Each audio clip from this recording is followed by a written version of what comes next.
shock, outrage and anguish was how the world reacted when the al-ahli hospital in Gaza was struck late on Tuesday night. The attack, while on one side has left over 500 Palestinian civilians, mostly women and children, dead. A major back and forth has now erupted between Gazan authorities and the Israeli Defense Forces over who takes responsibility for this devastating attack on the Gazan hospital. The IDF has asserted that the strike resulted from Palestinian Hamas rockets gone awry, misfiring and tragically hitting the hospital. From IDF's spokesperson right up to the Israeli Prime Minister Benjamin Netanyahu, all of Israeli authorities now insist that they possess confirmed evidence pointing to a misfired Palestinian rocket as the cause of this catastrophe. And in response, the US President Joe Biden has expressed his outrage over the incident while showing outright support to the Israeli government. Meanwhile, Hamas has claimed that this was an air-to-ground strike and they don't have in their possession weaponry which can cause such kind of widespread damage to a multi-story building. But Israel has denied all these claims. The situation is dire and all eyes are on delicate diplomacy at play. The latest turn of events, however, are a somber reminder of the urgent need for a peaceful resolution to the Israeli-Palestinian conflict, one that prioritizes human lives and dignity above all else. In the meantime, let me also play out all the reactions that have come in from both Israel and the Palestinian side. I can confirm that an analysis of the IDF operational systems indicates that a barrage of rockets was fired by terrorists in Gaza, passing in close proximity to the al-ahli al-Ma'di hospital in Gaza at the time it was hit. Intelligence from few sources that we have in our hands indicates that the Islamic Jihad is responsible for the failed rocket launch which hit the hospital in Gaza. I repeat, this is the responsibility of Islamic Jihad that killed innocents in the hospital in Gaza. First of all, Israel is very grateful for all the international solidarity that we've been receiving, including from the good people of India. The world understands that Hamas is ISIS.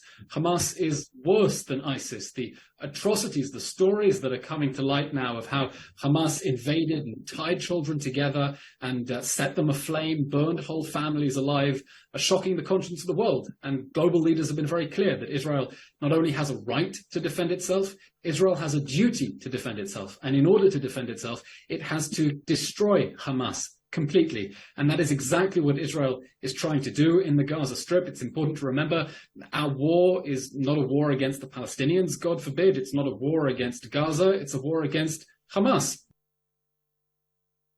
He is a liar. His spokesperson and digital spokesperson tweeted that Israel did the hit, thinking that there is around this hospital a base for Hamas, and then he deleted that tweet. We have a copy of that tweet, and Talal can share with you that tweet. Now they change the story to try to blame the Palestinians. It is a lie, and the Israeli spokesperson of the army, about a week ago, made a statement in which he said, evacuate the hospitals are target, and in fact they hit one hospital a week ago. So their intentions is evacuate or hospitals will be hit, and they are responsible for that crime, and they cannot fabricate stories to deal with it. All right, Palestinian activist Nour Odeh joins me live from Ramallah. Many thanks to you, Nour, for joining in. Now, let me begin by discussing this attack on the hospital in Gaza. Could this be a turning point in the war between Hamas and Israel? Also, could this unleash fresh fury within West Asia now?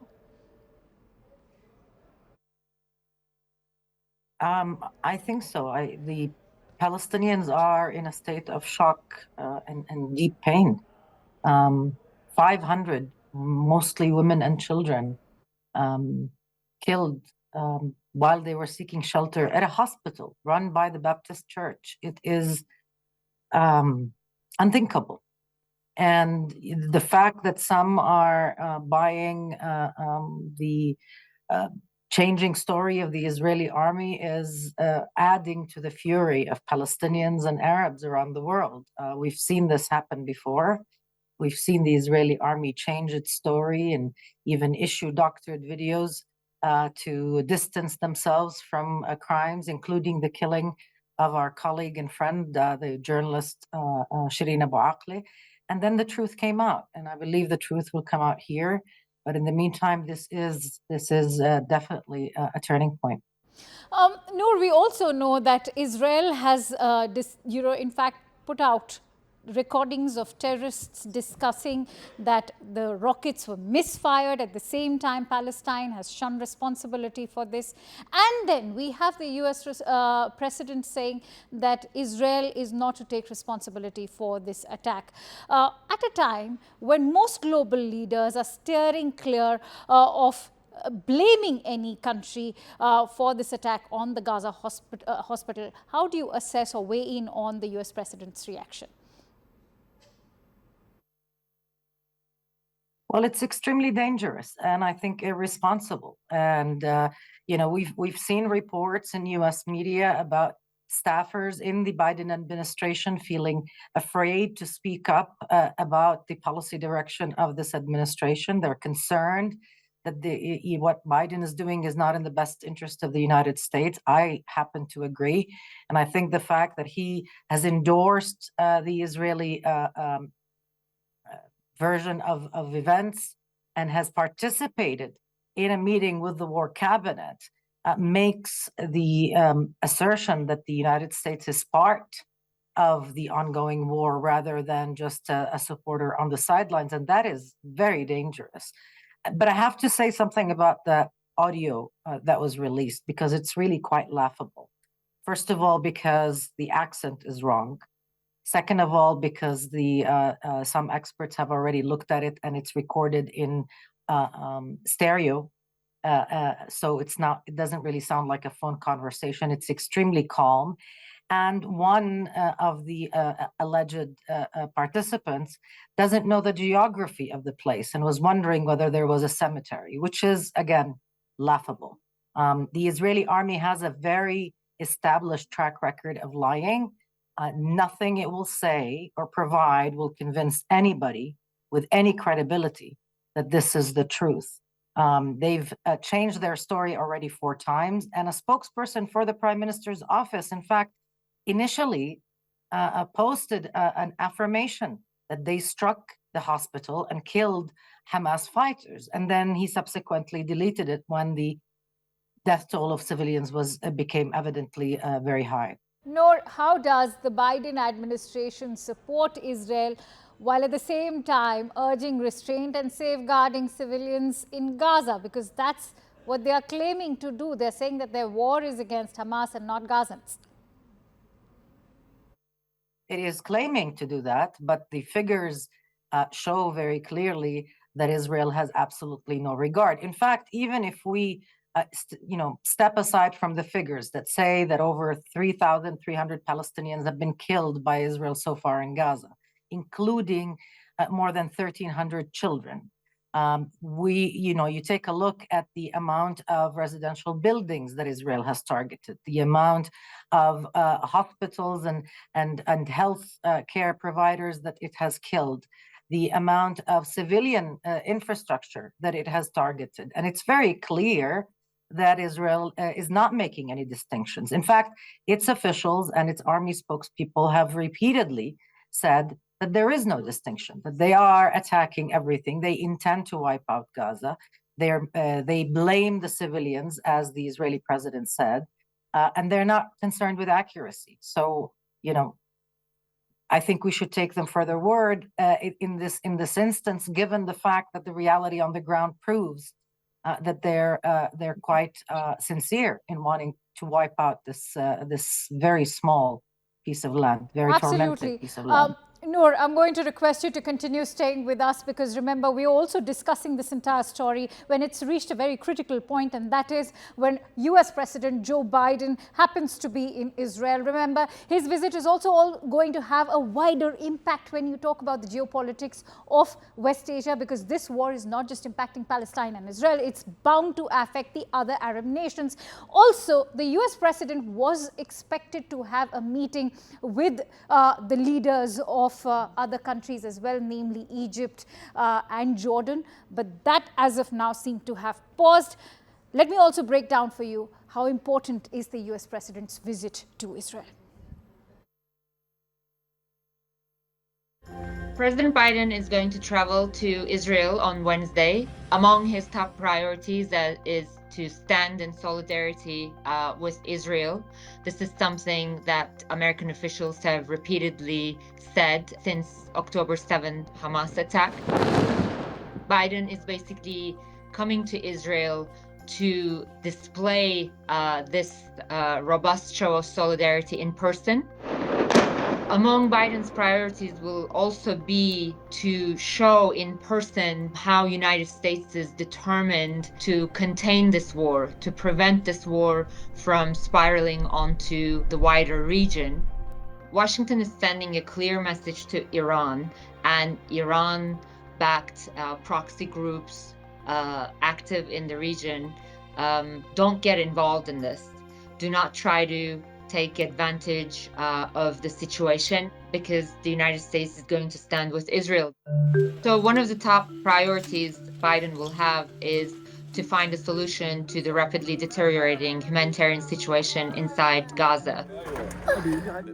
Secretary Blinken has held 9 hours of negotiations yesterday. As a result of that, he came out and said United States and Israel have agreed to develop a plan for aid to go inside Gaza. Now, that language is not conclusive, and that reflects how apart United States and Israel are. So it's going to be up to President Biden to seal a deal on this and push Israel to allow aid from Egypt's Rafah crossing to open and ensure that international organizations, donors are safely able to bring in aid inside Gaza, and foreign nationals and people who are able to leave get safe passage.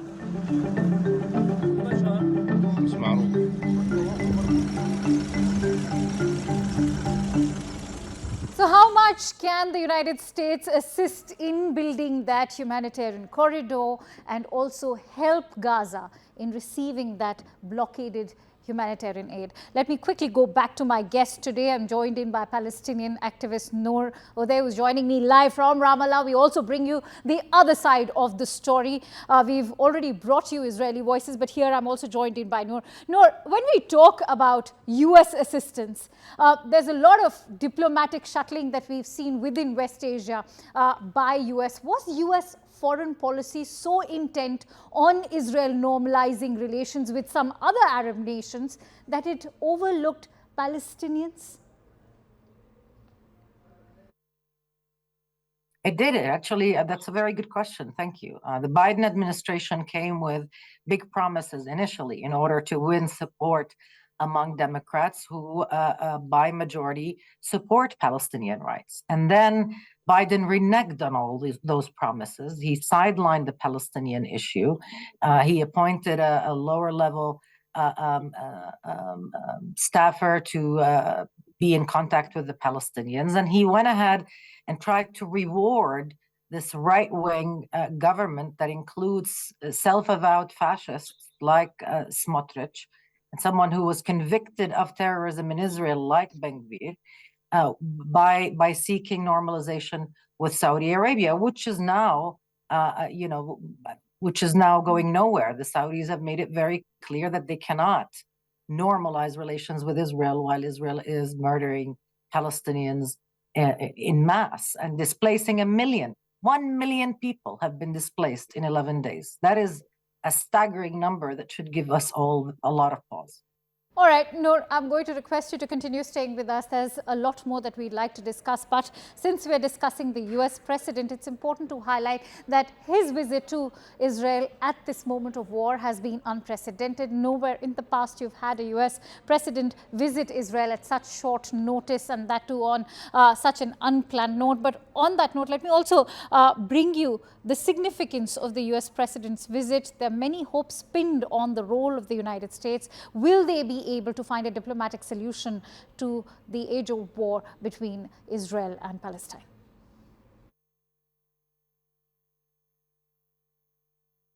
There's no question about the impact America can make.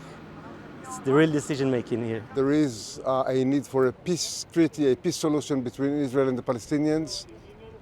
A peace treaty that will not include Hamas. Hamas should go away, but Israel should strive to end the conflict with the Palestinians. As an Israeli Jew, of course, I expect to have total support. I don't think that the world is aware enough to the atrocities that happened in Israel. It's always, nice to see the strong ties that Israel has with the United States, and in a time of crisis, President Biden, coming here to Israel to show solidarity to the situation, and hopefully to bring to a quick solution to this horrible, situation that both sides have been brought into. Nour, we are all aware of the involvement of Iran. Reports have in fact indicated that there's strong evidence with Israel to prove that Iran did back this attack by Hamas on October 7th. But how does the United States work through Iran? Remember, we are discussing this at a time when Iran has been heavily sanctioned by the United States, not to forget that Iran is also supporting proxies like the Hezbollah in Lebanon.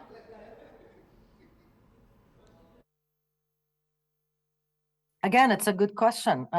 For me, honestly, as someone who advocates, political dialogue and peace, it always amazes me that powers like the United States are far more willing to invest billions of dollars in weapons and moving things around and allowing atrocities to happen and then funding the reconstruction of those atrocities, and to actually sit down on the table and talk, which is the shorter, more peaceful way to finding a solution to any conflict. And ultimately, peace is made not between friends, but between enemies. And Iran is not going anywhere. It is a huge country that has influence in the region, and the US will have to, at one point, talk to it. In the meantime, what it's doing is meeting misery and destruction on an entire region in order to have a proxy, war with Iran that will, maybe they're thinking,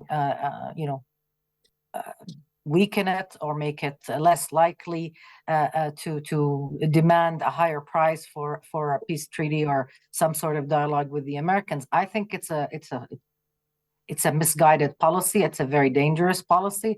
I understand that Biden has a lot of domestic issues to deal with on this issue, and the Republicans are quite hardline. But truly, I think, in the long term, I just don't see the intelligence or the wisdom in spending all this political will, all this money, and allowing these lives to be lost just to, at the end, sit down again at the table. Nour, on Wednesday, the Israeli military announced that they are finally ready to provide humanitarian aid on the southern Gaza Strip, that is, of course, at the Egyptian border, where there will be a humanitarian zone that will be created to provide that humanitarian aid. Nonetheless, there's been nothing that's been clearly spelled out. How hopeful are you about this humanitarian aid that's being promised by the Israeli military? Well, personally, I don't take the Israelis for their word because, again, they have a track record of lying. But there's been a lot of pressure in the region to allow humanitarian aid into Gaza. Gaza is an open-air prison. 2.3 million people are without food, without water, without medicine, and without fuel. And it's literally, as the UN is saying, Gaza is running out of life. It's running out of body bags, not just life. And without allowing a humanitarian assistance in, we're going to be looking at a far far more devastating humanitarian catastrophe than what is already there. And I would shudder to think that the Americans wouldn't push the Israelis to allow tons and tons of assistance that has been waiting at the border for days now. But, you know, the Israelis bombed the Rafah crossing with Egypt more than once. And so, you know, it remains quite ambiguous as to whether the Israelis will allow that assistance in or not. All right, Nour, we will be discussing how Israel can move forward in this war. But for now, let me also bring you how the UN Secretary General Antonio Guterres has reacted. Remember, he's been expressing his concern ever since the war between Hamas and Israel broke out. And in the latest, this is also what's been highlighted in terms of the kind of hurdles that the UN is facing in providing humanitarian assistance and providing that humanitarian aid to Gazans. Here's a report. I am horrified by the hundreds of people killed at al-ahli Hospital this same day in Gaza by a strike that I strongly condemned earlier today. I call for an immediate humanitarian ceasefire to provide sufficient time and space to help realize my two appeals and to ease the epic human suffering we are witnessing. Too many lives and the fate of the entire region hang on the balance. All right, Nour, let me end with this question. Israel says its aim is to end Hamas's control over Gaza, but will an Israeli military victory over Gaza ensure that? And how crucial is it for Israel to convince Palestinians of their safety under Israeli control? Of course, I'm asking you this question, which may seem a bit nascent because Israel has not yet taken over Gaza, but the situation does seem very likely. Well, look, first of all, I think what the Israeli officials are saying is born out of hubris. At the end of the day, this is not the first occupation in history. And if we study history and learn from it, as we should, we'd know that all occupiers thought that if they just use enough force, they can quash the population under their control, and it would become docile, and it would stop asking for its freedom. And regardless how you gain that freedom, and regardless how you make that demand, once a people are intent on having freedom, it's impossible to take that away from them. So an Israeli assault of the proportion we're seeing now is going to cause massive destruction. It may even kill a lot of Hamas members and leaders, but that doesn't mean that suddenly the idea of Hamas, the following up point in this entire war, US has been very vocal in terms of its support to Israel.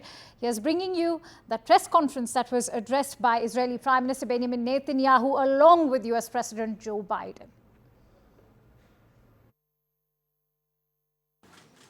I've seen your support every day in the depth and breadth of cooperation that we have had since the beginning of this war. A level of cooperation that is truly unprecedented in the history of the great alliance between our two nations. We see that support in your steadfast commitment to provide Israel with the tools we need to defend ourselves. We see that support in the clear message you've sent our enemies not to test our resolve, and in the 2 American carrier battle groups that you sent to the region to back up those words with action. But above all, Mr. President, the world sees that support in the moral clarity that you have demonstrated from the moment Israel was attacked. Hamas kidnapped women, children, elderly, Holocaust survivors. I know you share our outrage on this, and I know you share our determination to bring these people back. On October 7th, Hamas murdered 1,400 Israelis, maybe more. This is in a country of fewer than 10 million people. This would be equivalent to over 50,000 Americans murdered in a single day. That's 29 11s. That is why October 7th is another day that will live in infamy. Mr. President, you rightly said that Hamas is worse than ISIS. The German chancellor who visited here yesterday said that Hamas were the new Nazis. You're both right.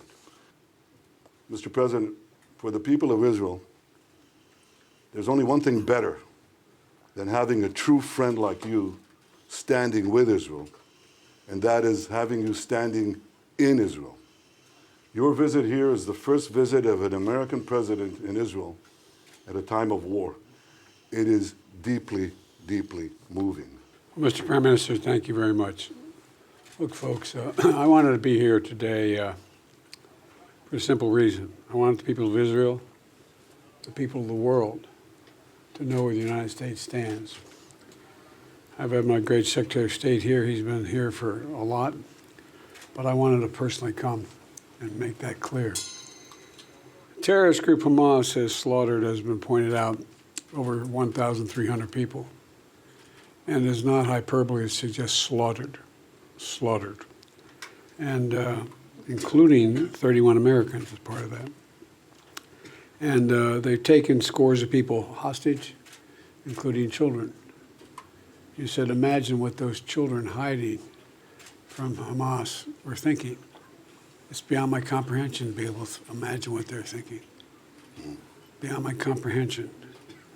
They're committed evils that and atrocities that make ISIS look somewhat more rational. You know, Americans are grieving with you. They really are. Israel, as they respond to these attacks, it seems to me that have to continue to ensure that you have what you need to defend yourselves. And we're going to make sure that occurs, as you know. And we have to also bear in mind that Hamas does not represent all the Palestinian people. And it has brought them only suffering. I was deeply saddened and outraged by the explosion at the hospital in Gaza yesterday. And based on what I've seen, it appears as though it was done by the other team, not you. But there's a lot of people out there who are not sure. So we've got to overcome a lot of things. And it also means encouraging life-saving capacity to help the Palestinians who are innocent, caught in the middle of this. Israel has a value set like the United States does and other democracies. And they're looking to see what we're going to do. So, Mr. Prime Minister, I'm very happy to be back in Israel with you. Thank you for having me, and I'm looking forward to having a thorough discussion about where everybody goes from here.